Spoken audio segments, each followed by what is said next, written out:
Welcome back to another Boxscore Geeks show. The playoffs wrapped up all nicely with a little bow, at least the second round. We still have plenty to go, so sorry to scare those of you who maybe just woke up from a coma and are like, oh no, I missed the finals. No, still got 2 more rounds to go. But the second round nicely wrapped up with a bow for us, Brian, kind of, in that we've gone late now 3 weeks in a row in response to essentially your Warriors playing on Tuesday, our normal go-to night. But luckily, your take was, let's skip Wednesday, let's skip Tuesday, let's skip Wednesday, and let's just see if everything finishes up. And we were lucky enough it did, Brian. So we are going to discuss round 2 of the NBA playoffs and a little more. I'm your host, Ray Alvarez. You can find me everywhere as Nerd Numbers. And with me, as always, is my co-host, Brian Foster. You can find on Twitter as Boxscore Brian. Say hey, Brian. Yeah, it's all over. Burn your jerseys, break your TVs. It's all over until this weekend anyway. There's a series starting on Monday, I think. And anyway, yeah, we're getting down to the final 4 in the NBA, Dre. All right, so the main thing we want to do is kind of just go series by series and discuss kind of what happened in our thoughts. The one I really want to go first with, just because it lines up so perfectly, with many things, is the Toronto Raptors versus Cleveland Cavaliers. The reason I want to bring this up is, if you look, last week we recorded a podcast, as we do most weeks, Brian, and our subject was, should Jonas Valanciunas get more playing time? Now, the reason is very simple. If you go to boxscoregeeks.com, by the way, preemptive shout out, Patrick did a lot of work to rework the site to make it faster, so it is fantastic. Now I guess I got to get off my butt and do more development on tools. Like 3 years now. But if you go to the Toronto Raptors, their best player in the regular season was Kyle Lowry, but on a permanent basis, their best player was Jonas Valanciunas as a center. And to our point, that is such a huge thing. We keep talking about this. We're going to keep bringing it up. Basketball is a big man's game, and that's just because of arbitrary chance. The fact that there is a basket 10 feet off the ground just makes it that way. So many other sports, running sports, height doesn't matter as much. And then, of course, in like baseball and hockey, you get a stick. And, you also in hockey, you basically get to kind of be a cyborg, right? Like, one of my favorite players of all time is Joe Sakic, who I think is the oldest player since Gretzky to record a 100-point season. I think top 5 all time on like the all-time points list. One of the fastest wrist shots in NHL history. I'm a huge Sakic fan. He's 5'9". But in hockey, you get to be a cyborg. You get to put on skates. You get to get a stick. You get to put on lots of pads, right?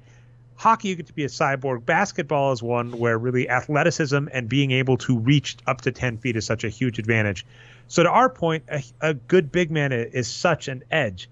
And, of course, what ends up happening, Jonas Valanciunas is their second best player, who during the regular season only got 1,700 minutes, whereas Serge Ibaka, who we didn't think much of, we thought was a below-average big, got 2,000 minutes in the regular season. What do they do in the playoffs? They give lots of minutes to Serge Ibaka, not to Jonas Valanciunas. So we were kind of right, and I think I tweeted this out, and I don't know the final number, so I'm going to try and look that up as I'm talking. But for his minutes, Jonas put up an absurd stat line. So let's go down here. I'm going to go to Basketball Reference, playoffs per game. 14.6 points, 10.5 rebounds, 1.2 assists, 1.5 blocks, only 2.2 personal fouls. He did that in 24.4 minutes a game. Are you crazy? Like, you only play that 24.4 minutes a game. And this was the weird one to me, Brian. I've always kind of hated the defense argument. Like, one of the things I've loved in the last couple of years, Kevin Love went to Cleveland, and at least the first year he played with Cleveland, they were a top 10 defense. Carmelo Anthony went to the Thunder this year. They were a top 5 defense. Kyrie Irving went to the Boston Celtics this year. They were a top 5 defense. There are lots of players in NBA history that are known as defensive sieves. And I'm not saying that's not true, but what I've kind of always thought is the impact of individual defense is much harder to measure. And really, defenses matter as a team activity. If you have a really, really good defender, case in point, Kevin Garnett the year before he went to Boston in 2008, in 2007, the Minnesota Timberwolves had a bottom 10 defense. It's worth noting Kevin Garnett won Defensive Player of the Year the next year. Defense takes more than one player, and so I think the idea that an individual player is going to sink your defense, that is a fallacy. There has never been a player that I've heard of that's a defensive sieve that a good defense couldn't work around. Now, of course, if you have multiple players like that, that's an issue. But in the case of, say, Kyrie Irving and Carmelo Anthony, clearly the rest of the team was able to handle them. But Kevin Love is known as a weak defender. And, of course, he was getting played as a big. So it's like if you have a big that could exploit that mismatch, and for what it's worth, Jonas Valanciunas in the playoffs, let's just get playoffs advanced, 59.9% true shooting.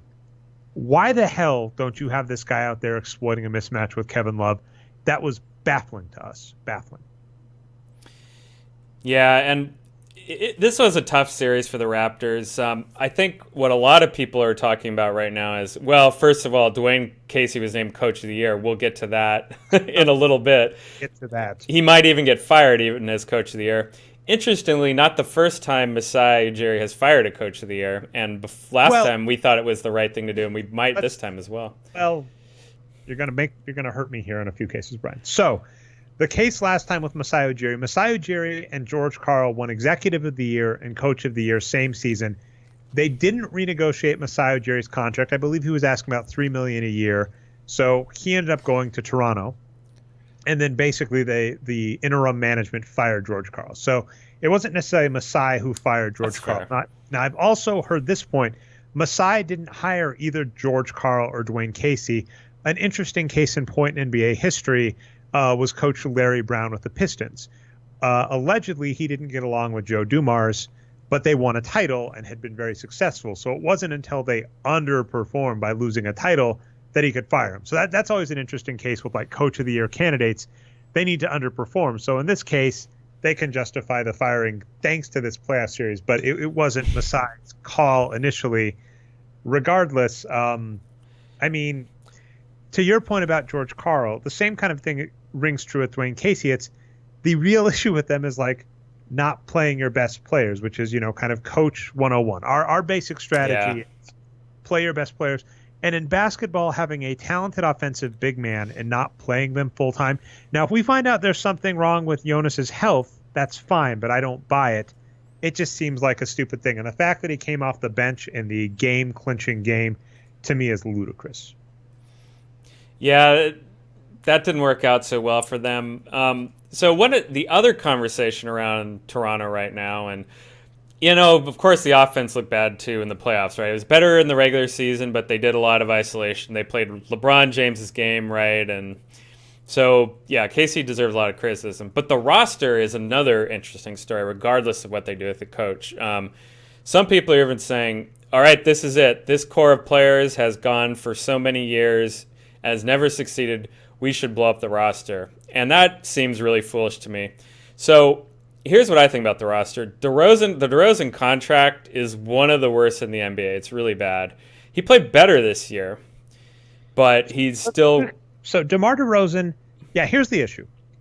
2 seasons in a row, he has done kind of a trick to us, which isn't a bad thing, where he has shot up to be a star player for a stretch of the season. And we've kind of noted this. Lots of players have this in them. This is kind of like the Marcus Cousins point, even our Joel Embiid point. These are players that our numbers say, aggregate-wise, are not star players, but show potential to be a star player. Now, DeMar DeRozan's kind of weirdness is he takes really horrible shots. And sometimes he's hot. Like, sometimes he's the best mid-range shooter in the NBA.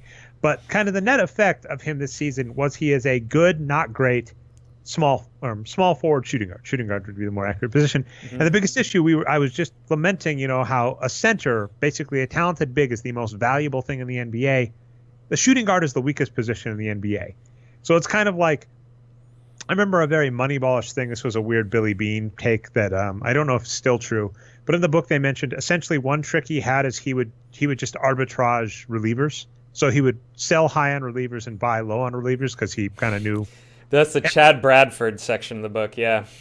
Oh, wow, good. You even remember the player. But yeah, I would say shooting guards in the NBA are very much the same way. If you don't have a top 5 shooting guard or a ridiculously good contract a la Manu Ginobili, really you shouldn't ever pay a max contract for a shooting guard.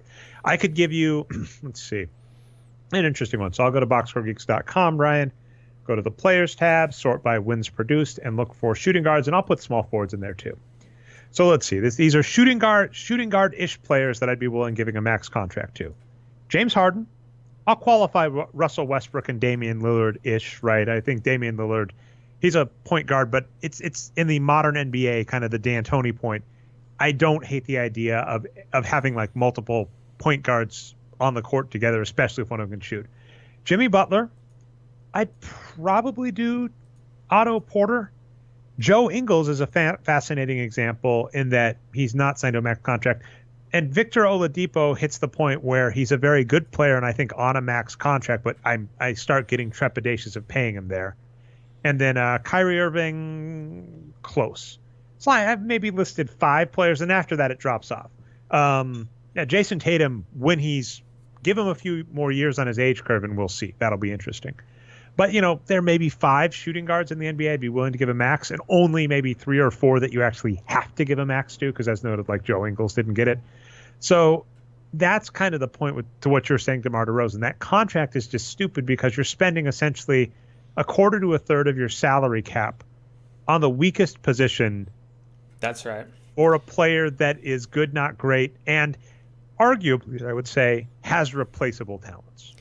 Yeah, I mean, DeRozan's fine, right? Like, if you have a pickup game of NBA players and you're like, DeRozan's on my team, yeah, sure. But we're talking Moneyball, right? This contract's ridiculous. And so back to like my prescription for the Raptors. They find a way to get rid of DeRozan somehow. It may not be possible, but maybe they can. So they have a better per minute shooting guard on their roster already that they can start next year. DeLon Wright, great college player. All the smart guys we know that make college models like Arturo Lane Vasher, I think still at the time, Ari Caroline, I'm sure they all loved DeLon Wright in college. And he's been really good. He had a great year. Just stick him in there, right? All these other good young players that are, I think, still on rookie deals. Pirtle, Van Vliet especially. OG kind of came out of nowhere, was starting for a while. Siakam, not bad. Like, they got all these. This is a good roster other than this DeRozan contract. Well, and of course, Valanciunas and Lowry, like you're talking about, they're still legit stars. Because you just listed some talented young players, and we said Valanciunas, and essentially this team, there was a similar issue back in the day. Oddly not with Ibaka. Well, Ibaka was good then, but with Kendrick Perkins and Derek Fisher on the Oklahoma City Thunder. They had all these really good players, and they were like, what if we play these over-the-hill veterans lots of minutes instead? Now, the interesting part is I still need to examine this. I've done this before. This would be a fun tool to get. I still think if we compare the ADJ P48 for the Cavaliers in the regular season and adjust it for minutes played in the playoffs and compare that to the ADJ P48 for the Raptors in the playoffs. So a reminder, basically what the wins produced formula does, it's a regression on how box score statistics translate into wins. That's the main thing. Now, you can just do that kind of flat without adjusting for position, and if you do that, essentially what you'll see is big men looking really good. And then we do a VORP-like thing that baseball does, wins above replacement, where we adjust by the average at each position. So what I'm saying is what you can do at a team, if you don't want to deal with arguing who's what position, you can just take the whole team, say, here is their production as a whole, compare it to the baseline average, and then see how good they are in the playoffs. I still think the Raptors were a better team, and just, LeBron James is nuts. We wanted to give this kind of shout-out point. Dave Barry wrote a fantastic piece for Forbes today that noted a few things.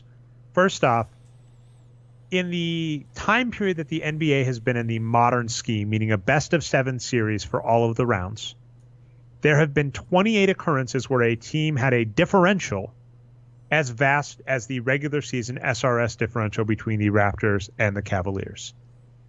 27 out of 27 times, the better team won, including 11 sweeps. So they were a massive favorite. This is the only time a team in the modern playoff setup, meaning best-of-7 series all the way through, this is the only time in the modern playoff setup that the better team by a plus 6 point margin managed to get swept. Beaten first off, but like swept is just overkill. Now, I did want to throw this out there too, because we're also going to talk the Philadelphia series in a second. It is worth noting that 2 of these games were decided by 2 points, and one of them went to overtime, and before overtime, there were 4 tip-in attempts by the Raptors that failed. So there was a shot, missed shot, tip-in attempt, missed shot, tip-in attempt, missed shot, LeBron James gets the ball. So it's kind of like despite the fact that a sweep sounds really bad in the playoffs, and it is, I get a little trepidatious. I'm going to use that word a lot, Brian, this show. Maybe I'll call the show like trepidation and some play or whatever. Anytime there are multiple close games in a series in the playoffs, I don't really want to start getting into I told you so mode or whatever. And so that's just the case here. I think this was a set of perfect circumstances. LeBron James playing out of his damn mind, Casey playing the wrong players, a couple of lucky bounces going the Cavaliers' way. Regardless, I will just point this out, as Dave did in his piece and as kind of we have in the past. LeBron James is one of the most ridiculous playoff players ever. People do not realize that his teams, with the exclusion of a few years in Miami and like 1 or 2 years in Cleveland, his teams have traditionally not been the favorites a lot of times in the playoffs. Yeah, and I have to take a pot shot right now at NBA Twitter. And this is called kind of a ridiculous thing to do, right? Is because Twitter is like thousands of people and they all have different opinions. But this is just my whoever falls under this can accept this criticism or not. But do you remember, Dre, not that long ago, heading into the NBA playoffs, Cleveland was kind of collapsing. Like, they were losing a lot of games. There is a popular opinion that they might miss the playoffs. They might fall all the way out of the playoffs. They were so bad. They're completely done. They should blow up the team. Kevin Love needs to get traded. Do you remember those days, Dre? That was not that long ago. And now all of a sudden, everyone's like, oh, of course. Of course Cleveland sweeps the Raptors. We all knew that was going to happen. Small sample sizes are just hilarious. That's all. So this is an interesting case, too, where I feel... So let's talk about this other point. So Dwayne Casey was named Coach of the Year, voted on by other coaches. What's fantastic, I can't recall who said this, but it's probably not too hard to find. I think it's been retweeted a bunch, Brian. But Brett Brown was like coming to Brad Stevens' defense and was like, I can't believe he didn't get a single vote. I mean, I'd have voted for him. And then you look and you see that of all 30 coaches, none of them voted for Brad Stevens. Now, of course, I don't believe Brad Stevens is allowed to vote for himself. That being said, this is bizarre that Dwayne Casey won Coach of the Year. And I saw some people note that, this was decided before the playoffs. And so obviously Brad Stevens, with how he's doing in the playoffs, is much more of a case. But what annoys me about the NBA oftentimes is just changes in expectation. And I'll shout out something Patrick said in our back and forth pre-show where we were, deciding show topics in the group email, where he said, I believe his portfolio was profitable this year.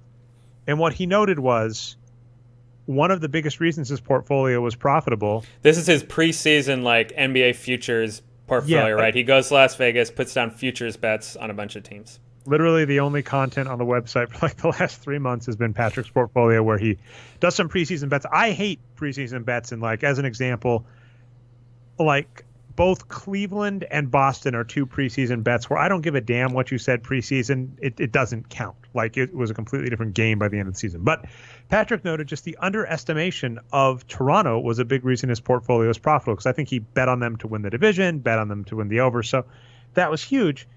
And that's the point. Last season, they won 51 games and had some injuries. This season, they were really healthy and won 59 games. Another interesting team is the Oklahoma City Thunder. Last season, they lost Kevin Durant, won 47 games. Russell Westbrook puts up a triple-double average, and he wins MVP. And because everybody's saying, oh my goodness, this team didn't fall apart without Kevin Durant. Russell Westbrook is amazing. Now, our numbers say, actually, I want to check this just to make sure I get the numbers correct. So Russell Westbrook this season, now I do believe last season was better. Let's just put this in perspective. Oh, Patrick. Okay, so, basically Russell Westbrook this season put up a wins per 48. Oh, man. I think we've had some discussions here. So Patrick's revamped the site. Feel free to give him feedback. One of our feedbacks is going to totals. I think you said this, Brian. Oh, yeah. go to totals, there is a tabbed structure so you can click on per 48. We will fix that. Okay, so anyway, this season his wins per 48 actually dropped significantly, so I'll give you that. But he was still a star player. 14.4 wins produced, a points over par of 4.3. That is fantastic. Now, that's a drop-off of 6.7 last season, but here's the point. Last season, team drops only, I'll put in quotes, 8 games without Kevin Durant, and Russell Westbrook's a star. This season, the team gains a win after trading for Carmelo Anthony and Paul George, and people are talking about how Russell Westbrook sucks. Now, again, admittedly, I will wholeheartedly give you that he is worse this season than last season. But like, as an interesting example, I haven't looked up this data, but I'm sure I can look up his possession data. His assists are down 1 assist per game. I'm willing to bet that he has worse players than like Enes Kanter to pass to. So, like, if this team had kept Enes Kanter, I'm sure they would have been in a much better spot. So it's a lot of how people react to players, to coaches, to awards has to do with expectation. And so this is what's frustrating. The Boston Celtics won their division last season. They traded for Gordon Hayward. They traded for Kyrie Irving. Both of those were admittedly upgrades. Because this is our shtick, Brian, you just mentioned the Moneyball. Our kind of take at the time was you're trading a great contract in Jay Crowder and to Kyrie Irving, who's probably overpaid. And, we love Gordon Hayward, but, Isaiah Thomas too. So now I want to get back to Isaiah Thomas and Kyrie in a second. But the point being, this team went from a 52 or 53 win team to a 55 win team this season. I think people expected this team to be a good team and didn't, we kind of talk Bayesian a lot, didn't re-up their expectations when Gordon Hayward went down injured, when Kyrie Irving went down injured. So really this coach of the year is, we didn't think Toronto was going to be that good. And of course the nerds get to raise our hand and go, are you crazy? If that roster was healthy, they were an easy lock for the over. Versus Boston, where people said we expected Boston to be good and they were good, and they didn't look at it. So Dwayne Casey as coach of the year is kind of infuriating, and at the playoffs at least shows what the hell. And just let's just hop right to Boston versus Philadelphia. Sure. Brad Stevens, coach of the year. The reason I want to say this, and I was saying this before the playoffs, just so we're clear, I would argue for some awards there are multiple criteria that you can use, which is what makes it tough to decide who wins the award. So, as an example, James Harden is likely going to win this year's MVP.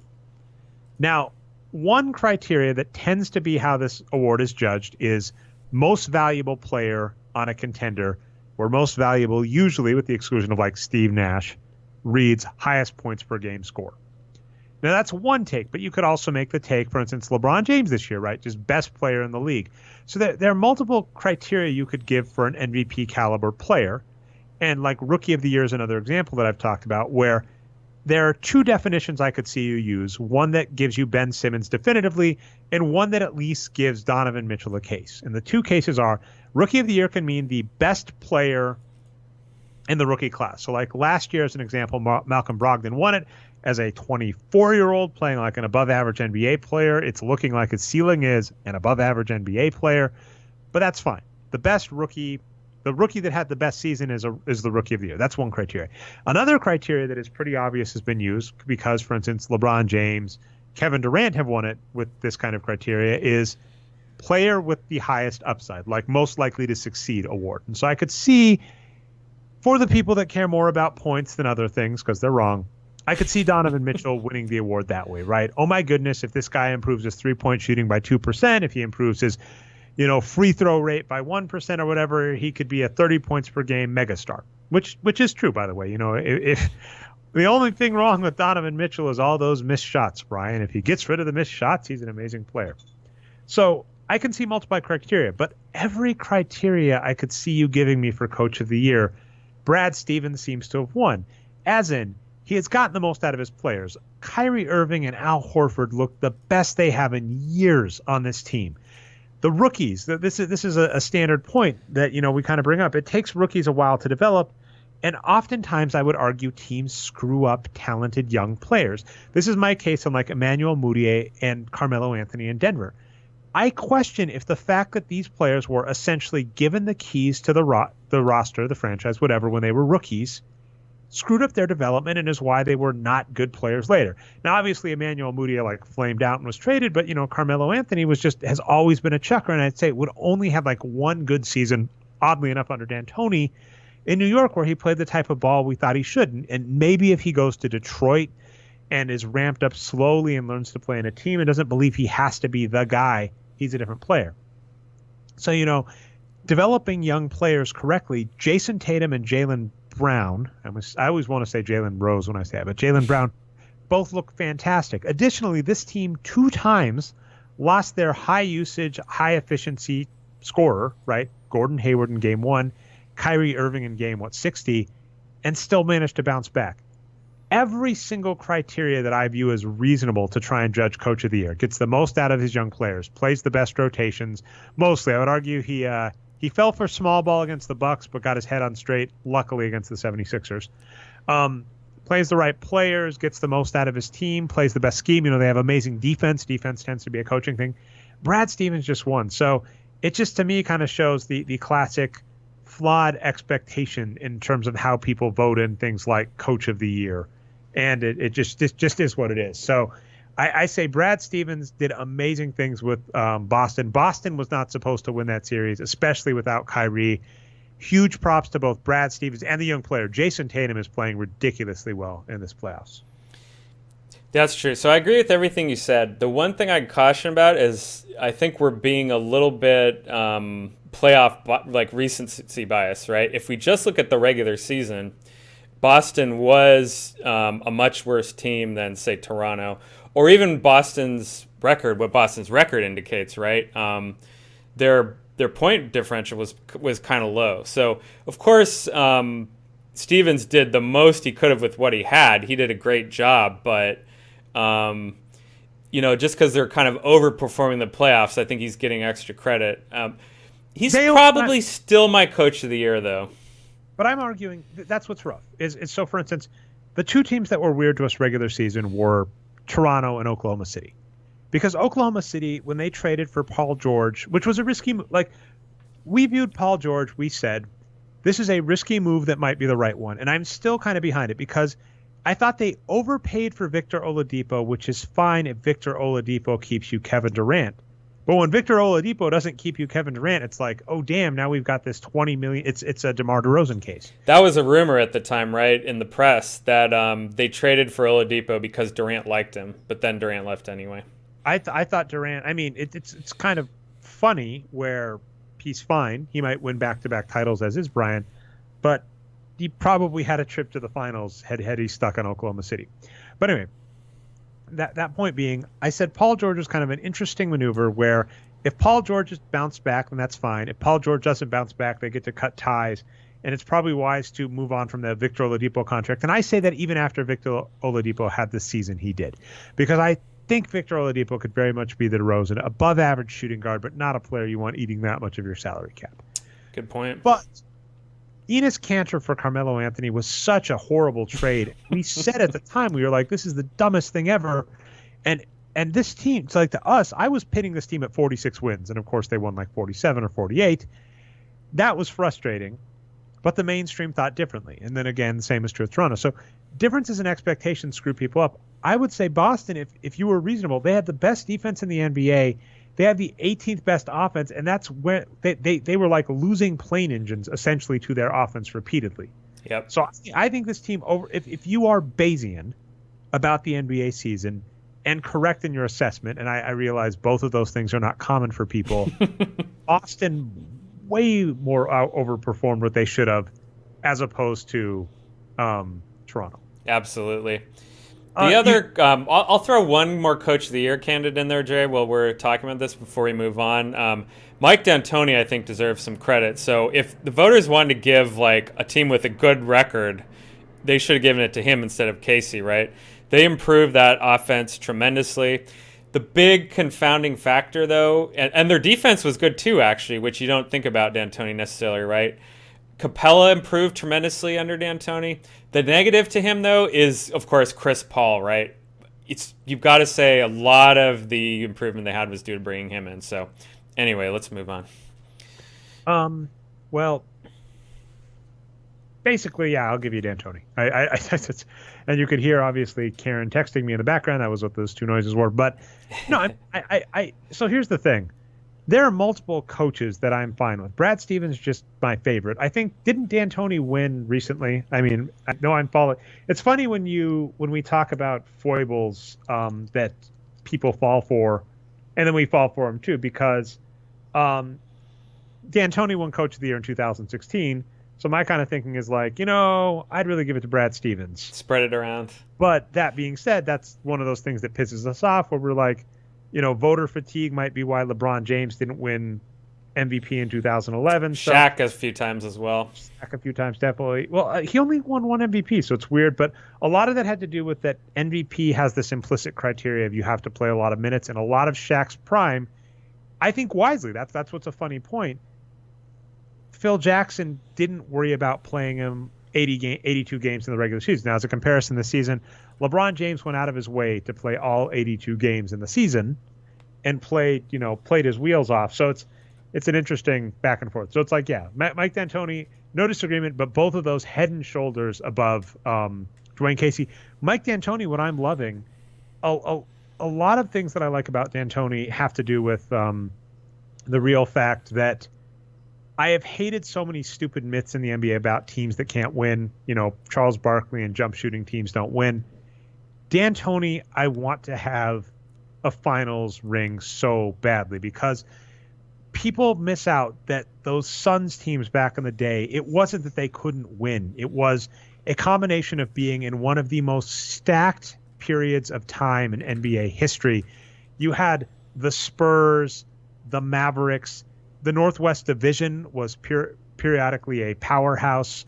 The Lakers, managed to trade for Pau Gasol in the middle of it. So it's like you had this fantastic squad that also had bad management. I think, what was it, like Kurt Rambis? Not Kurt Rambis, Kurt something. Kurt Rambis is a Lakers guy. Yeah, Kurt Rambis, the 1980s Lakers. No, there was a Kurt that was traded like to Seattle for nothing because Phoenix was like shedding payroll. I think I know who you're talking about. This is Kurt Thomas, the most legendary sports talk radio trade piece. For some reason, every agent and coach and GM was leaking his name as a trade piece for 10 years. So, yeah, Kurt Thomas, he was always the missing piece. But yeah, they dumped his salary for 2 draft picks, basically, right? They just jettisoned 2 draft picks for free. Here's what happened.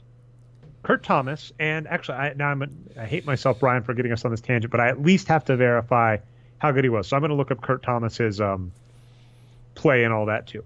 So Kurt Thomas was jettisoned with draft picks. That's how it goes, Brian. Yep. He was jettisoned with a first-round pick that turned into Serge Ibaka, a 2010 draft pick that turned into Quincy Pondexter, and that was done in exchange for a second-round pick. So just as an example, so this was in 2007. This is painful. Okay.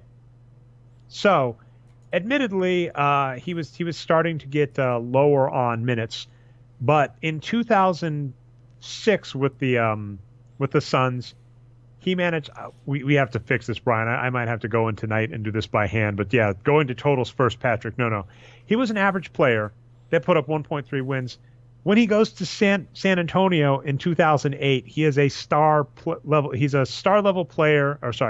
For San Antonio in 2009, star level player for Seattle in 2008, an average player. So they traded away an above average big with 2 draft picks for a second round pick, and this was in the midst of them being like a contender.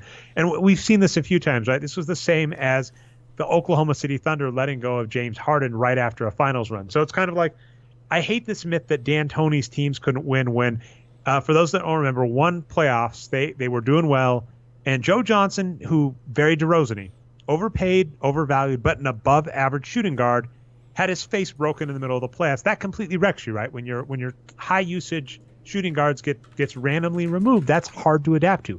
I'm not saying that's hard to adapt to long-term, right? You should be able to replace a shooting guard, right? Like Bellinelli was picked up off the discard pile for $1 million this season. It is not hard to find a shooting guard in the NBA, but in the middle of the playoffs, you don't have that option. So they lost their shooting guard in the middle of the playoffs. Another playoffs, Amari Stoudemire hops off the bench after, I'm forgetting who. Was it Ori? Someone hip checked. It was Ori or Bruce Bowen hip checked Steve Nash. Amari Stoudemire hops off the bench to defend him, gets suspended for a key game. Ori was involved in that play, but I don't remember it precisely. It's very similar to Draymond Green getting suspended in the middle of the playoffs, right? A key game, one of your best players gets suspended, and they lose. That Suns team under D'Antoni lost some close playoff matchups due to some bad luck, and they had a horrible management that traded away good pieces in the middle of their prime. And, still almost, in 2009, they still almost made the final. So imagine if 2007, instead of trading away 2 first-round draft picks and an above-average big that you could play off the bench, they had done anything else. So I really want to see D'Antoni win a title. Chris Paul is one of our favorites. Let's see. Yeah, let's talk Rockets versus Utah Jazz then. So just basic takeaways. We love Brad Stevens. I think the Philadelphia series was closer than it appeared. As was the Cleveland Cavaliers series.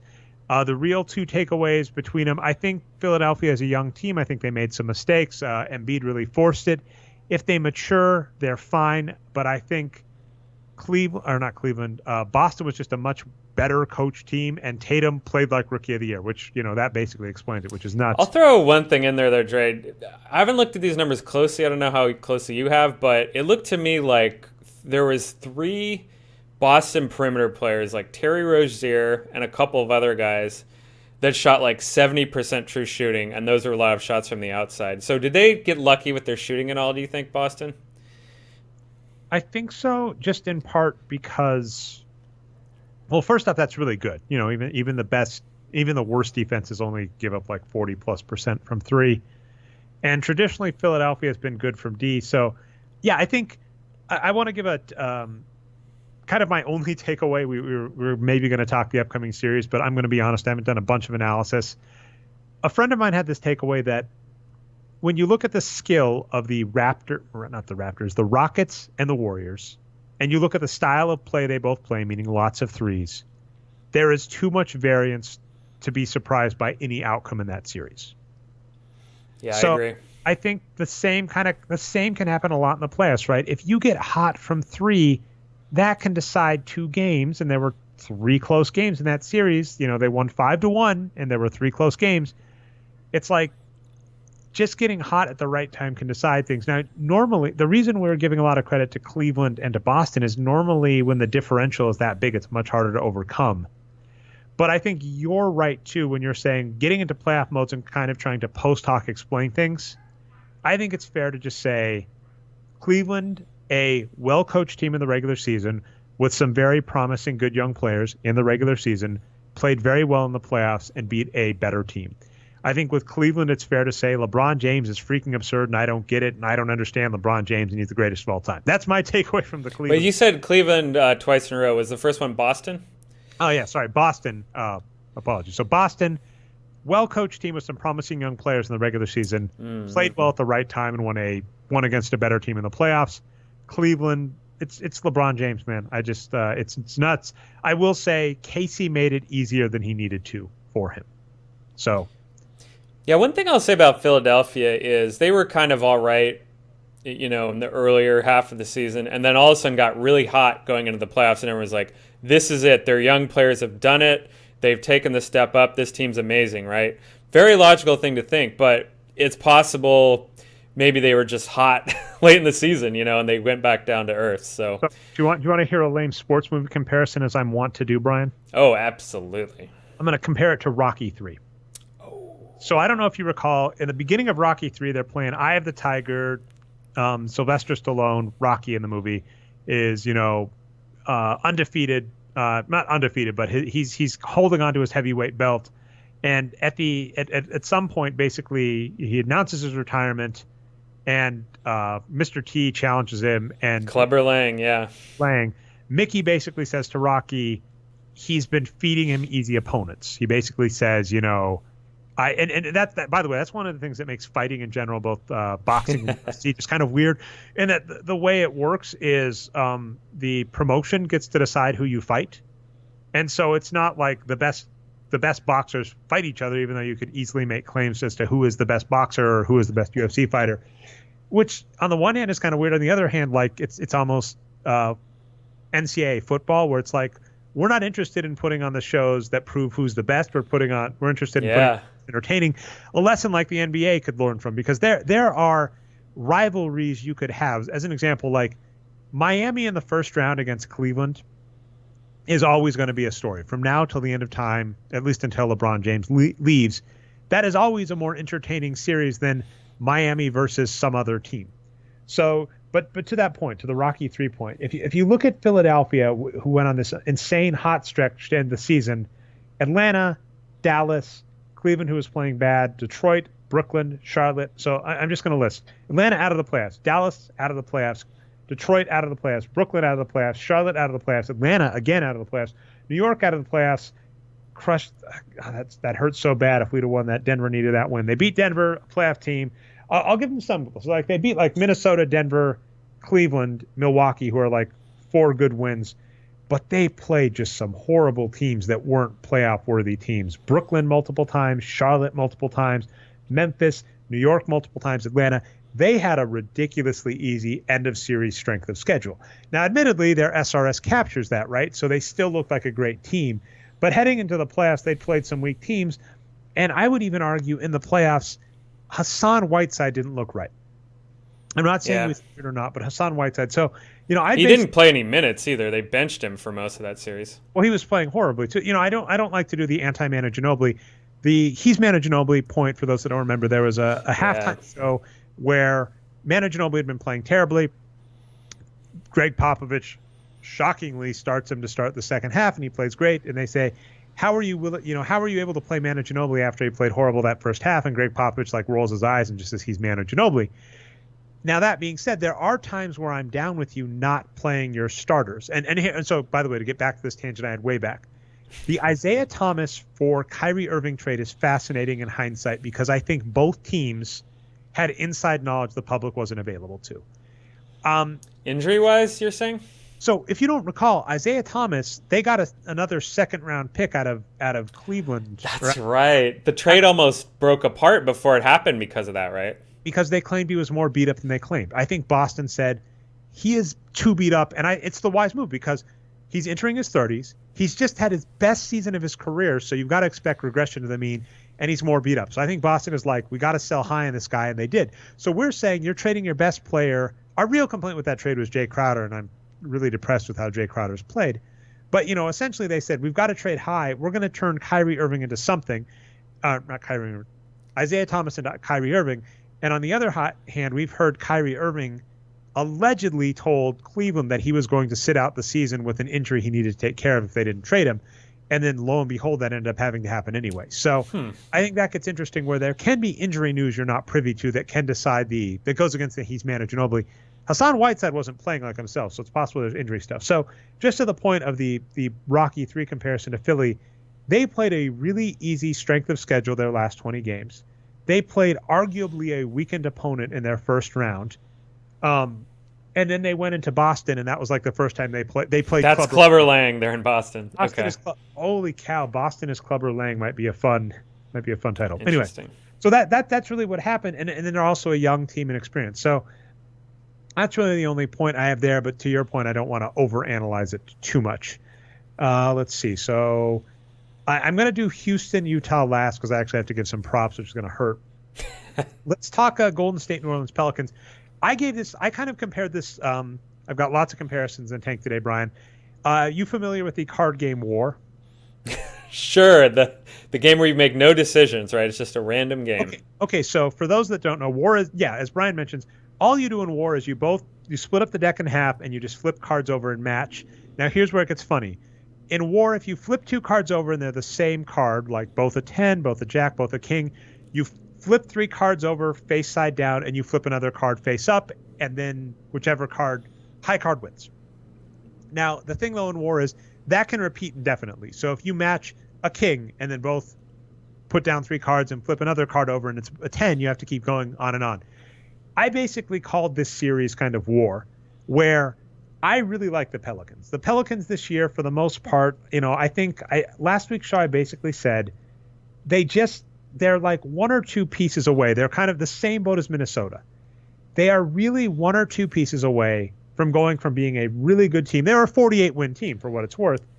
they're one or two pieces away from going a good team to being a great team. And like, by the way, admittedly, DeMarcus Cousins could have been one of those pieces. So it's kind of rough. I think they would be wise to trade and move on from it. That was a really bad injury. He's old. I can't see giving him a contract and somebody else is going to offer him something. But that was how Is he that old though, Dre? I think he's under 30 still. We'll hop to him in a second. But let's talk this point. Mm-hmm. So essentially, if you're looking at this team, I'm going to go to the regular season Boxscore Geeks numbers. So if you go to the Pelicans, you basically start out. You say, we're going to start out our best player, our champion, Anthony Davis. That's an amazing starting player. Warriors come back. They go, we've got Kevin Durant. They're like, fine. You know what? That's okay. That's okay. We're going to go with Rajon Rondo. And then, they come back. The Warriors come back and say Steph Curry. Now, I'm just going to say injury matches those up. Normally, that's not even close. But he played 4 out of the 5 games in the series. Yeah. So you're like, fine. They're like, fine. Screw you. Drew Holiday. And they go, Draymond Green. And you're like, well, crap. We're starting to run out of players. And then they go, Nikola Mirotic. They go, Klay Thompson. And then they're like, Etuan Moore. And that's when it's game over. That's when they go, Andre Iguodala. And that was their starting 5. So I think what's really honest about this series is essentially just the Pelicans ran out of good players against the Warriors. The Warriors have a lot of good players. And that's really just the heads or tails of the series. I think all of these series, what's really funny is the playoffs second round did wrap up really quick, right? I think, wow. It was one sweep and 3 3-1s. Is that right? Is that common for, I'm going to have to look that up for fun. The second round only had 3 wins by the losing teams combined. Yeah, 16-3. That is bizarre. That can't be that common, Brian. But yeah, so despite the fact that it was over relatively quick, I would say a lot of these series were closer than they appeared. We even noted that, right? The Warriors win game 1, blow them out 123-101. That's fine. Game 2 is a 121-116 win, and that's with Steph Curry shooting 77% true shooting. Then New Orleans Pelicans win 19 points in game 3. At that point, though, it is kind of over. But just to the point, this could have been a 6-game series, right? The Pelicans could have had one more shot to come back from the brink. They did get blown out in 3 games. But that being said, we already mentioned that there were 3 close games in the Philly Boston Celtics one. We noted there were 2 close games in the Cleveland Toronto. So, but I would just say really Golden State versus Pelicans, it just came down to the best players. Now, one good piece of news with how Andre Iguodala is playing is it's called the Hampton 5. The Hamptons 5, yeah. They so Kevin Durant, when he was doing his free agency thing, he accepted people to come court him in the Hamptons, a resort area in New York State, and those 4 players went there to recruit him. So the 5 of them together are the Hamptons 5. And so, yeah, the starters were Kevin Durant, Klay Thompson, Draymond Green, Andre Iguodala, Steph Curry. I mean, that's a little undersized, but honestly, I have no problem with that lineup. Like, the edge you have is, ideal world, you'd probably want to play a big instead of Draymond Green and Kevin Durant, but you're okay giving up. Oh, I think it's the opposite. I think you jettison Klay Thompson and make that spot bigger. That would be my lineup. I'd put Jordan Bell or JaVale McGee in there for Klay. And it would be, I mean, one of the fascinating points that teams don't kind of do, that this is a strategy I would love to see adopted, is the guaranteed 48-star kind of window, or even like you could even view Steph Curry and Klay Thompson in this venue because they're both amazing shooters.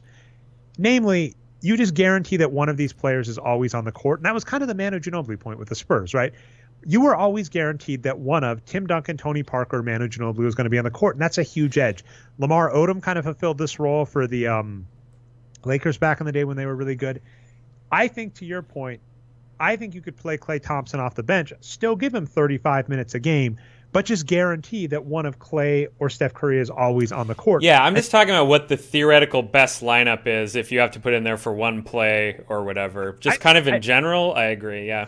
I'm not against this lineup, to be honest, as the best lineup because those players are all good. Yeah. But I think it's fascinating is you could really make kind of an unstoppable 48-minute team where if you guarantee one of Draymond Green or Kevin Durant is always on the court and one of Steph Curry, it would probably be Andre Iguodala. Steph Curry or Andre Iguodala is always on the court. Yeah. You actually have a really strong team. But that being said, this is that starting 5 is an amazingly strong starting 5 lineup. And admittedly, as much as we get into the floor spacing weird kind of arguments, that lineup can score from anywhere. So it is kind of absurd. One weird note, by the way, though, is Klay Thompson sucked at 3-point shooting this series, which is kind of bizarre. He did. Not what we're used to. Yeah, they. So the reason they went to that lineup, which they hadn't used early in games at all, really. A lot of that's due to injuries, right? But yeah. The reason they said they busted it out is because the Pelicans were going really small. Anthony Davis was out there, a lot, of course, but they just said, Draymond Green, you can take him, right? In fact, it was the opposite. Draymond went to Steve Kerr and said, I've got to be the man starting at center guarding Anthony Davis. And to his credit, he delivered. Draymond Green played amazing in this series, and they really crushed him in the last two games using this Hamptons 5 lineup. And when you've got, like you said, all these Etuan Moores, Drew Holiday's kind of smaller players out there, you could get away with it without getting crushed on the boards. So let's just point this out. Okay. In terms of minutes played, Draymond Green, and by the way, I was about to contradict you slightly. Like you can contain, I think it's kind of a weird whack-a-mole thing. You're allowed to contain one aspect of Anthony Davis's game. That's it. Anthony Davis shot 53.3% true shooting for the series. That's an amazing feat to do by Draymond Green. I'm willing to give him credit. Anthony Davis still managed to score 28 points a game, but again, that true shooting is what hurt. Still managed to get 14.8 rebounds, 2 assists, 2 steals, 2 blocks. Anthony Davis is absurd. So I think I've heard this kind of point before. It's like you contain LeBron James. You don't stop him, but you hold him back. So to Draymond. Yeah, so let me break that up a little more. So those are really two different points. Draymond Green asked Steve Kerr to start against Draymond Green on defense, and then Draymond Green proceeded to play really well on offense and rebounding-wise, and then Anthony Davis also did well too. So yeah, those are kind of two separate things. I agree. To your point, yeah, Draymond Green, 14.8 points per game on 60% true shooting, 11.8 rebounds, 10 assists, 2.4 steals, 1.6 blocks. It's like, no, I'll give that to him. Like that is an amazing perform. That is an amazing duel against arguably the best big in the NBA. Yeah. Let's break this down. So here's the Warriors. This is kind of what we were saying. Draymond Green, Klay Thompson, Kevin Durant, Andre Iguodala, Steph Curry, Kevon Looney. Those are the only players that got over 100 minutes. This is like the Arturo shortened playoff rotation. That's their 6. And we love Kevon Looney. So at least there is something good there. I'd have Looney as the 5th starter over Klay as well. I'm basically saying to me it's arbitrary as long as he's getting minutes. But that's true. I think he should be getting more minutes. Like I'd start dropping Sean Livingston. Quinn Cook's impressed me in this series. But I would probably drop like Sean Livingston and Nick Young to, 0. But yeah, anyway, they got to get Jordan Bell in there. But I'm okay also if he's slow. Like to the same point we were just saying about the Philadelphia 76ers. If you don't need him, ramp him up slow. But here's the Pelicans. Anthony Davis, Drew Holiday, Nikola Mirotic, then Etuan Moore, then Rajon Rondo, then Ian Clark. That's the ball game. Etuan Moore and Ian Clark versus Kevon Looney and take your pick of Klay Thompson or Andre Iguodala. That's really the difference. The Warriors have 6 really good players playing over 100 minutes. The Pelicans have 4. Don't want to overanalyze it too much. And, this could have been a closer series than it was, but they were just outmatched. And the good news about that is that lines up with regular season, right? Like the regular season numbers said they were outmatched. They were outmatched. The last kind of rumor, I've made this joke before. So here's what happened. The Warriors defeated the Nuggets, who had a franchise, number of wins, and then they didn't go on to win the title, but then they acquired Andre Iguodala, who went on to be Finals MVP.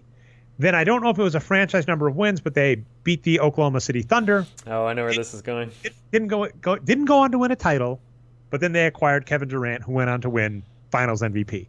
So this season, they beat the Pelicans. If they don't win a title, which is very possible with how Houston is playing, they don't win a title.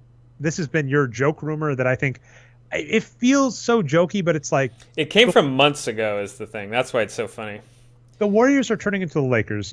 Just another tangent again. I've made this point where, on the one hand, Celtics fans and Lakers fans seem completely delusional because they'll say stupid things like, this offseason we're going to sign LeBron James and Kevin Durant. And you're like, shut up. Terry Rozier is the deal breaker, Jay. I would never give him up for Kawhi Leonard. Terry Rozier is too good. That's a Boston take I keep hearing.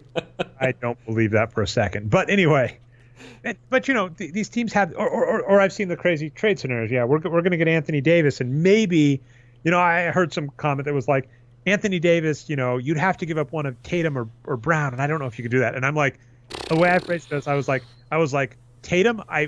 It's the Borg Queen comment I've made before. There's a Star Trek quote from Data where he says like he has to think about something and he thinks about it for like a fraction of a second, but for an android, that's a tremendous amount of time.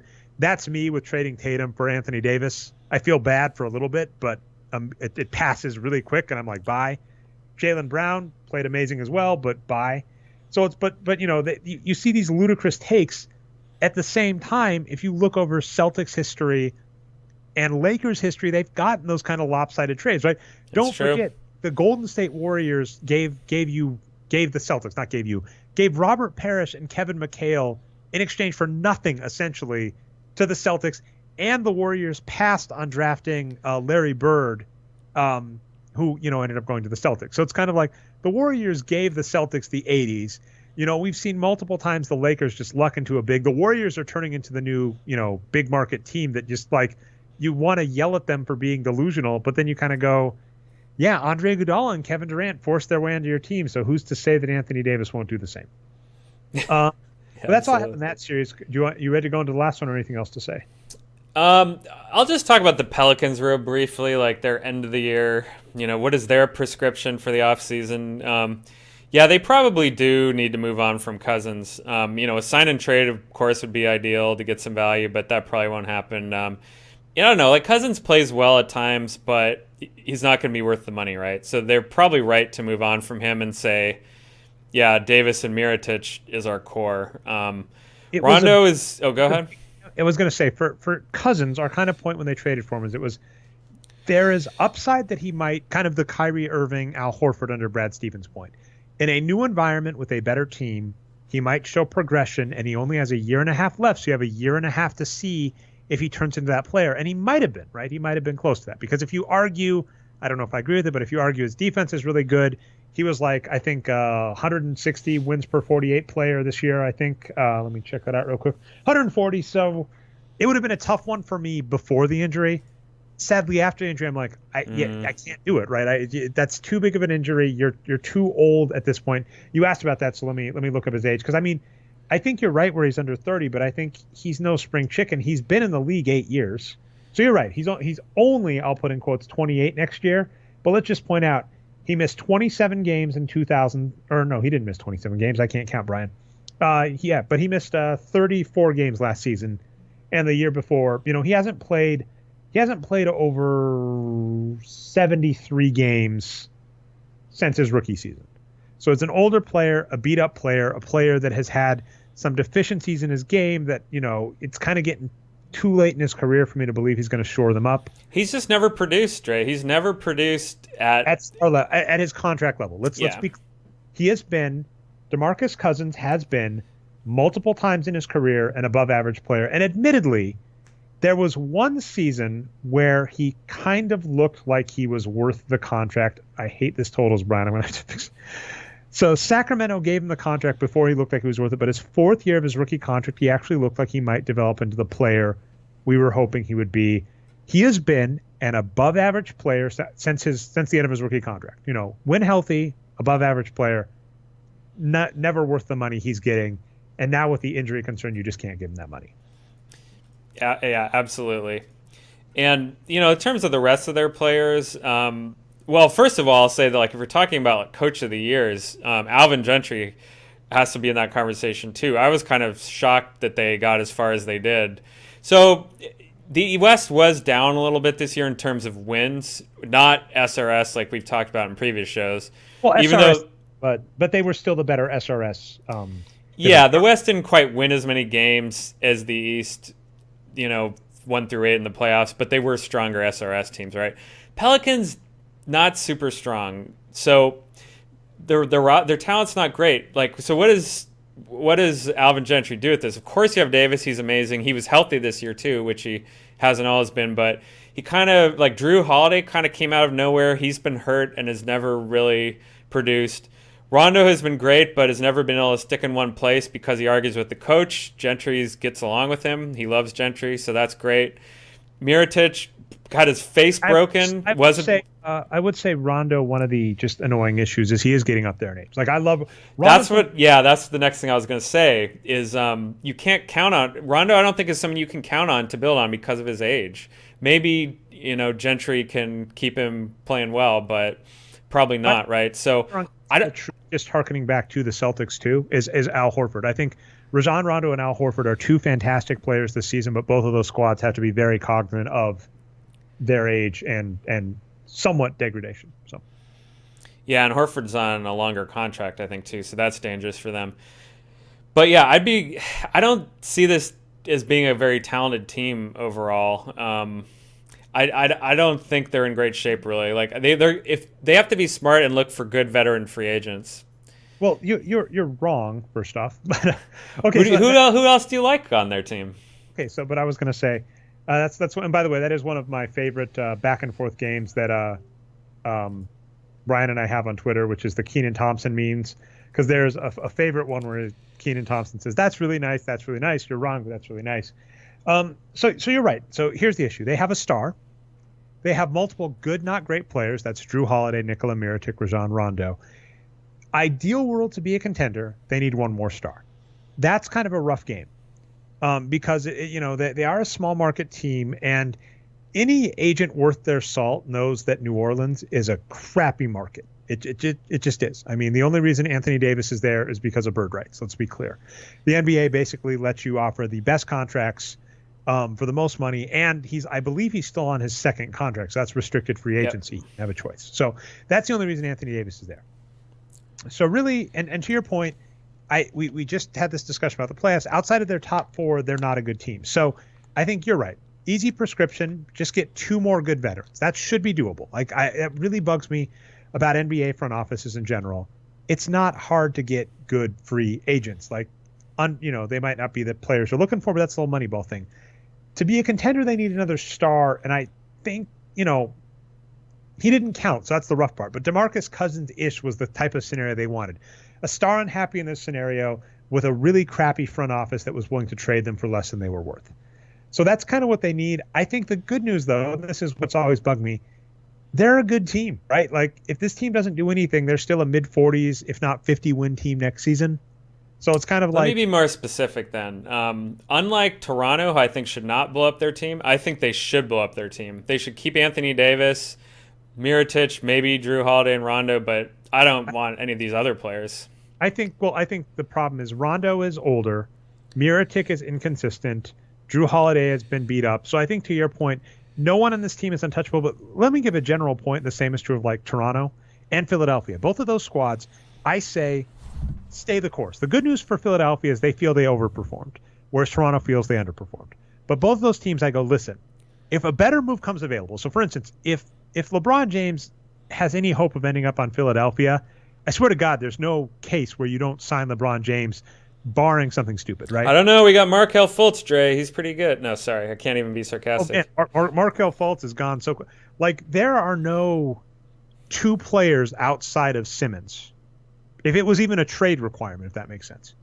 There are no two players I wouldn't trade for LeBron James to upgrade that squad. Oh, yeah. So but that being said, don't F with the squad if you don't have to, unless it's an upgrade.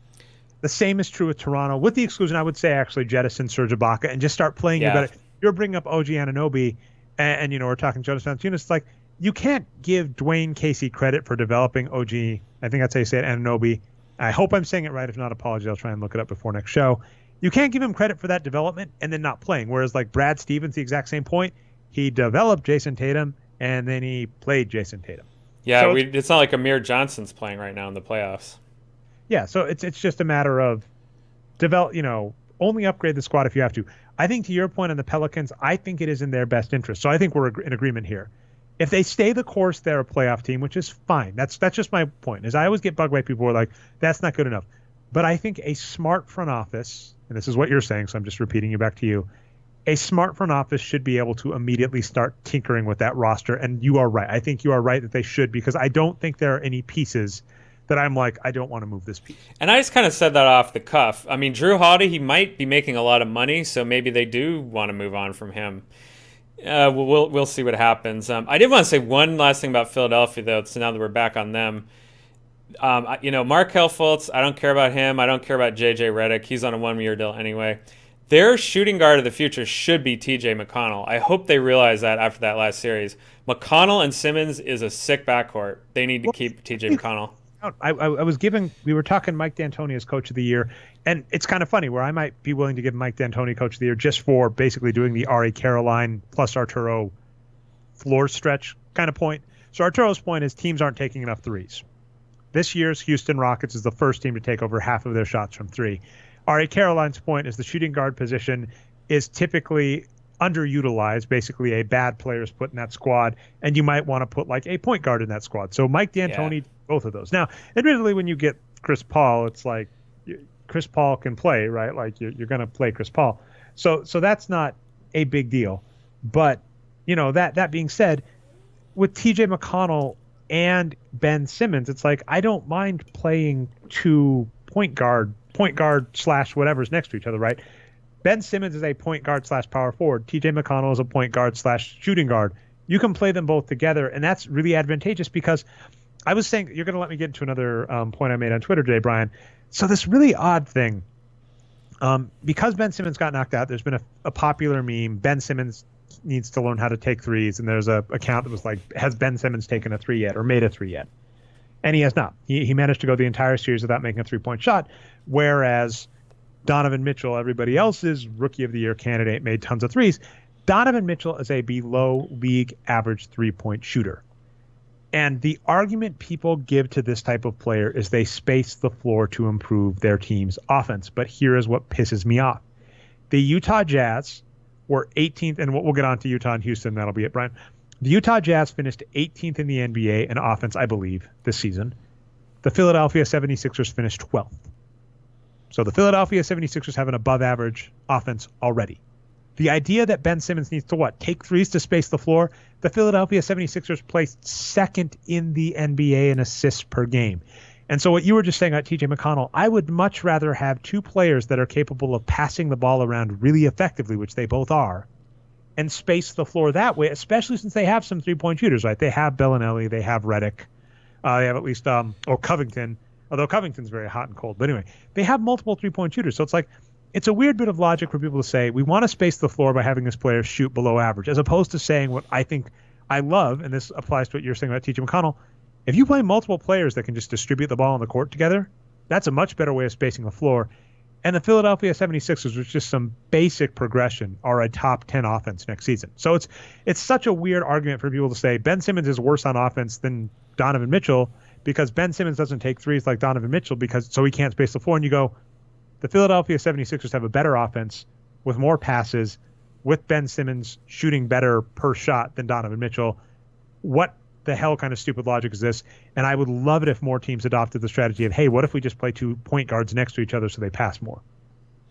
Sounds good to me.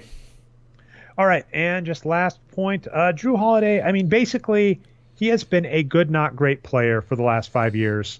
And then according to, this took way longer than it was supposed to, so I don't know his contract. So here's the crow I have to eat. I'm going to try and say Drew Holiday's contract detail in just a second. Depending on the contract structure, it is one where I might try and sell high. I agree with you, actually. He's $25 million a year for the next 5 seasons. He's basically DeMar DeRozan. So DeMar DeRozan, Drew Holiday, these are two players, Brian, you are 100% right. If you can sell high on them, sell high. I think he just had a good season. I don't like the term blow it up, but I like the team upgrade every piece you can. Yeah, and so that's right.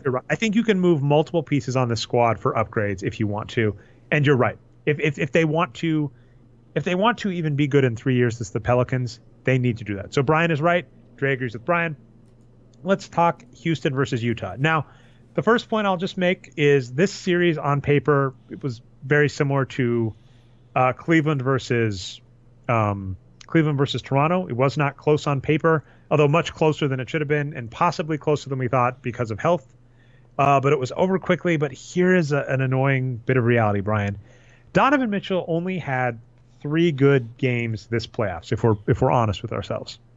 The first one was a loss against Oklahoma City in Game 1, then was a fantastic win against Oklahoma, But then in the final game, in the deciding game against Houston, where Houston was kind of playing terribly, Donovan Mitchell had a great game, was on fire, and got injured in the fourth, and they lost. So arguably, I think this series would have gone one more game. Maybe. Of course, it's also possible Donovan Mitchell would have regressed, because Donovan Mitchell is doing very much what we're saying. He can have some very great games, high ceiling, but lots of below average games. He had a below average playoffs. The note I'll give on this series that's kind of possibly worrisome to Houston going into next series is James Harden did not shoot well. But the other easy counter to that is what I just said. If you're a three-point shooter, that's high variance. It was only 5 games. So in conclusion, the better team won. Players that I really liked, this is Joe Ingles, this is Rudy Gobert, this is Derek Favors. They played really great. Donovan Mitchell only had one good game. It was getting very frustrating to see Donovan Mitchell fans there were crickets after the game that they got blown out by like 30, which I loved. So, I don't think I have too much to say. We talked Donovan Mitchell so much, and we talked the Rockets so much. I don't have much to say other than, I hope James Harden comes back healthy against the Warriors. Yeah, and Utah is going to be a big underdog no matter what, but with Rubio being hurt, I think that really dashed their chances. I think Rubio out just cost. I mean, as this was a funny note that I got into when I was examining Donovan Mitchell and the three-point shot stuff that I just complained about.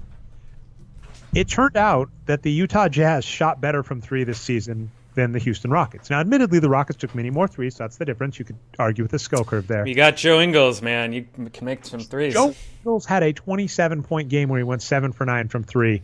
Let me try and look up. I'm looking up Utah right now at the BoxscoreGeeks.com site, because I believe, if I'm not mistaken as well, I think Ricky Rubio shot reasonably well, 35.2% from 3. Joe Ingles was 44% from 3. Royce O'Neal was 35.6. So it's like they had some good three-point shooters on this squad. So I think what was annoying about this series that's promising maybe, Donovan Mitchell had some good passing games. He still shot too much, but he had some good passing games. If this squad wants to improve, Donovan Mitchell needs to distribute the ball more.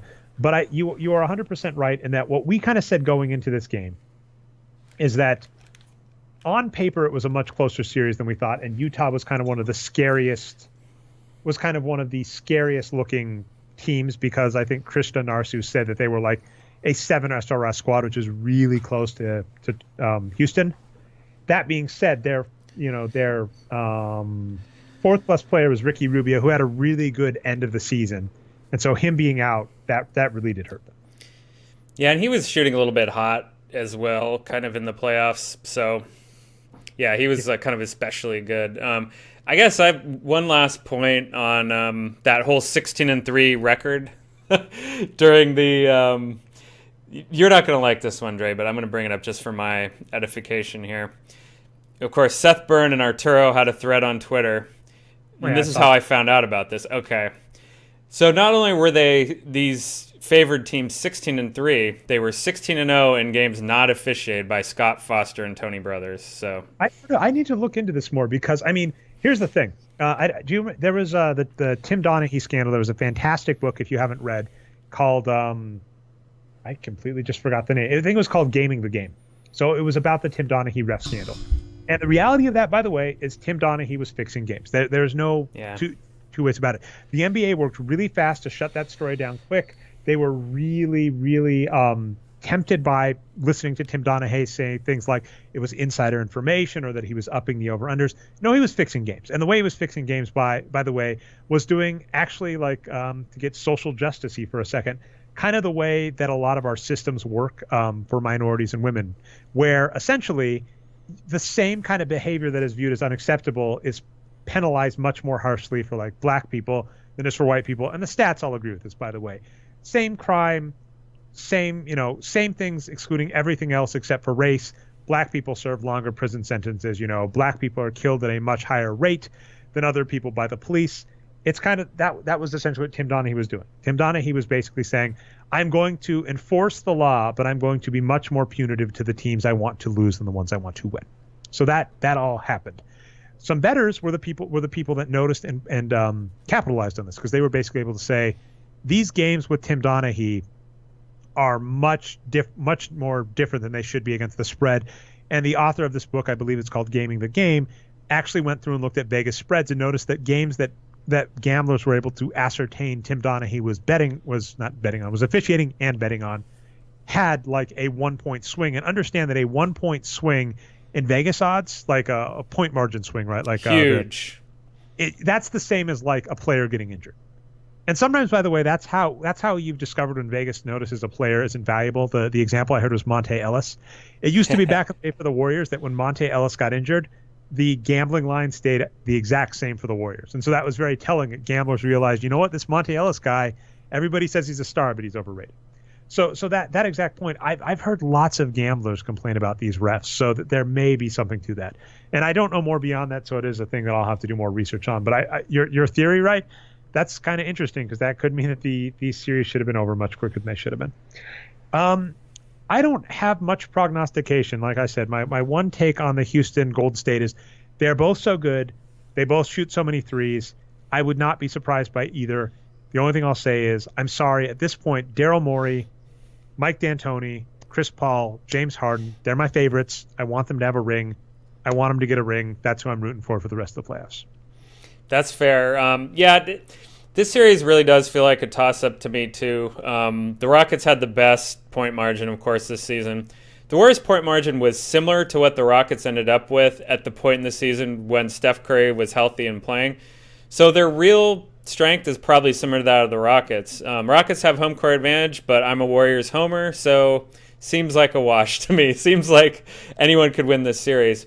A lot of people are very Warriors favored. They just believe in Curry being back, and I can see that too, but the Rockets just seem so good that it's hard to get too optimistic about that series being easy for the Warriors. And you know, your point on Ben Simmons and floor stretch a few minutes ago made me think of this series of articles that Ian Levy, he's been coming up a lot this show, has been writing about offensive styles. And we talked about this a little bit, but basically the Warriors and the Rockets were basically tied for having the best offense in the league this season. And they did it very differently. As you said, the Rockets took the most three-point shots ever, basically, more than 50% of the shots. But their style, their shot selection was really good, but their style of offense wasn't as good. They took a lot of contested shots, and they took a lot of shots out of isolation. And their pace was probably too slow for a team that's as good as they are on offense. The Warriors, on the other hand, took a lot less threes, but had a ton of movement on offense, less isolation, more passing, and just took more open shots, but less from three, right? So you can stretch the floor in so many different ways. Ben Simmons can do that just fine. He doesn't need to shoot threes. And when he does learn to shoot them, he's going to be even better. So, yeah, this series is going to be a little bit contrasting styles on offense, two good defenses, and it's just going to be a great series. Well, I mean, what's annoying to me is I could see any outcome. So, like, if you were talking like a probabilistic distribution, right, with on one side, Rockets sweep in 4, on the other side, Golden State sweeps in 4, and in both cases them being like blowout sweeps too. Those to me seem likely. A Game 7 blowout seems likely. The one interesting place, although they managed to contain Davis, so who knows, is Clint Capella. Capella is amazing big, so I'm really curious to see what happens there. Really, my kind of canary in the coal mine for this series is if I see Nick Young or Sean Livingston on the floor, I'm worried. If those two players on the bench, though, I'm in a good mood. And that's good news for you because essentially there are some, PJ Tucker, although he had an amazing series last one. So we were saying PJ Tucker is out of position at the 4 and didn't play well. He had an amazing series. So who freaking knows, Brian? Who freaking knows? Capella's the X factor. Like we were saying earlier in the season, wow, he's playing really well. Is D'Antoni going to be able to stick with him in the playoffs? Well, he kept playing well, and it looks like he is going to stick with him. So now it's in Steve Kerr's court, right? Is Steve Kerr going to answer back with the appropriate big men, to contain Capella? So better not be Nick Young. All right. Let's see. We talked Barry's thing. You wanted to just? I actually don't. I feel the same way about Cleveland, Boston. By the way, that's kind of a toss-up. Boston's probably a little bit favored. Actually, no. This is an easy one, Brian. This is rough. I don't know who to vote for. I told somebody on Twitter this point, basically. On the one hand, you have a better SRS squad, even probably sans Kyrie Irving in Boston, with an amazing coach in Brad Stevens. On the other hand, you have LeBron James, who is playing out of his mind. I have no damned idea. But here's the good news for me. Either one of those teams can win, and I'm happy. So it's, I have no dog in the race. It's an easy one. We're at the point in the playoffs now where anyone can win, and I'm fine. So even last round, all 8 of those teams were pretty solid. Nope. Screw Utah. I did not want Utah advancing. I was not dealing with that. Oh, I'm not talking about who do you like. I'm saying those are good teams, though. Rudy Gobert, Derek Favors, come on. But I'm saying we're at the point with these last 4 teams where if any of them win, I just shrug my shoulders and go, good job. I'm happy for you. Whereas last round, there were some teams that if they won, I would have been upset. That's fair. I'm just going to do these as shout-outs. So you noted that the New York Post tried to say, why is Katie Nolan getting so much money for ESPN? And you kind of noted this is kind of the old person shouting at a cloud point, in that a lot of the news streams, including like Snapchat, are getting lots of new viewers. And then other people even chimed in and said the bigger question is then why is ESPN underutilizing her? So it's one of these things. I don't get it. You said there's a great video on Nylon Calculus by Ian Levy about shot selection and effective field goal percentage.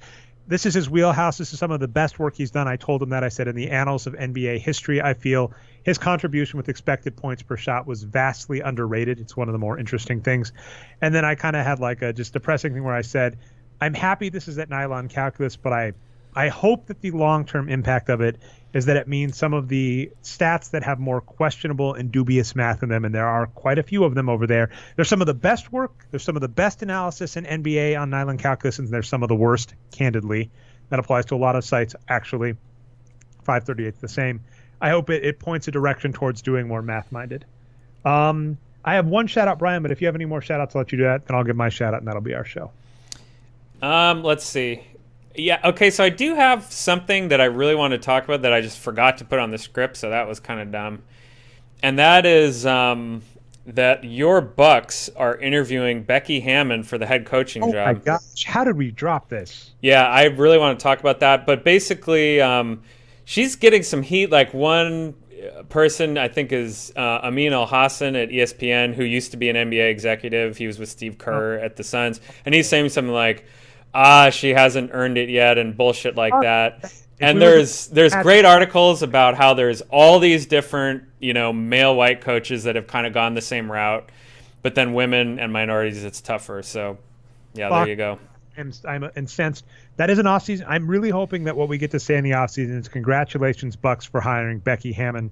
If not, we will discuss this much more in depth. I can't believe we left that off the script. Like, I actually have to get going in like 2 minutes, so that's... Yeah, that's an off-season topic. We'll talk a lot about Becky Hammon, I think. I do have a shout-out. It is to Hari Kondabolu, who released his special on Netflix. It is fantastic. And then also, I didn't realize this, Robin Lopez is a big Hari Kondabolu fan. So that, and this was a weird thing. He got a lot of press recently because he came out with the movie about the What's the Deal with Apu. And it turns out, the documentary, yeah. Documentary on that. I was actually at the show that has some of the recordings in that, which was funny. I'm a huge Hari Kondabolu fan. I've seen him live multiple times. Got his albums, got like a signed photo from him. So check it out on Netflix. It's called Warn Your Relatives. That and John Mulaney's special are fantastic. Anyway, that's been our show. If you caught us not through the website, we are at boxscoregeeks.com. Patrick's just done a great rework, so check out the new style with the exclusion of totals being the default. We will fix that in the near future. You can find me on Twitter as Nerd Numbers, Brian Foster on Twitter as Boxscore Brian. You can find our show on iTunes and Stitcher as the Boxscore Geek Show. We go live every week. We're at the mercy of the playoff schedule. Apologies. So it's somewhere between Tuesday and Thursday, 9:30 p.m. Eastern Standard Time on twitch.tv/Nerd Numbers. And if you missed the live show, you can catch the recap on channel Nerd Numbers on YouTube. We'll see you next week, and hope your team wins. If they don't, order a cookie.